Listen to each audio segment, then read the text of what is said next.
हई राजा छपरा। अरे छपरा हई राजा नेपाल तारवे देसिया पड़ल लेहिंग बैसा के करा हई राजा जुजु न्यूजीलैंड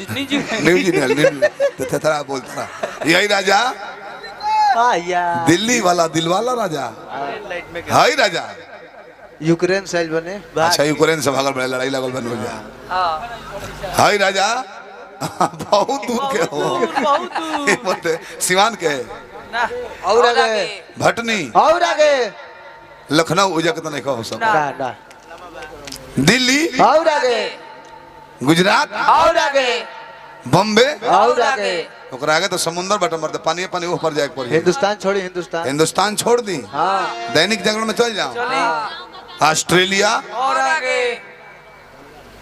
और ही आगे हाँ नेपाल और आगे भूटान और आगे अफगानिस्तान और आगे पाकिस्तान और आगे। राजा समय कम तू ही बताओ कहाँ के हो रामगढ़ा के अब ना लहई रामगढ़ा के राजा जे ढोलक बना तो चिंता नहीं की ये तो हमारा पुरानका नाच याद पड़ गई पहले नाच देखे जाए लड़काई में मुखिया जी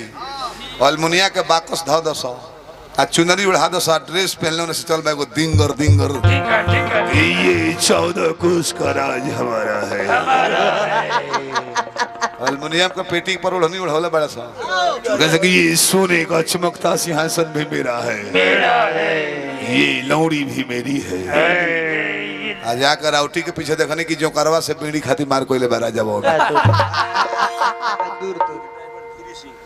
धीरू सिंह जी हमारे बानी विधायक महोदय के ड्राइवर साहब बानी हार्दिक प्रणाम बा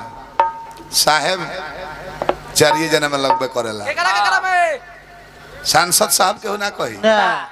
मंत्री जी कहा जाए मंत्री साहब के ना कही साहब के कहाला मास्टर साहब डॉक्टर साहब जज साहब ड्राइवर साहब बस जकर हाथ में जिंदगी बा ओकरा में साहब लागेला मास्टर के हाथ में जीवन बा कि ना चाहे तो भविष्य लइकन के बना दिए तो बहुरे शिक्षा दे के बिगाड़ दिए भविष्य खराब कर दिए तो मास्टर साहब होले एगो डॉक्टर साहब दर्द बता पेट में मुँह बाबा के 4 गो दांत कबार दिए और कोई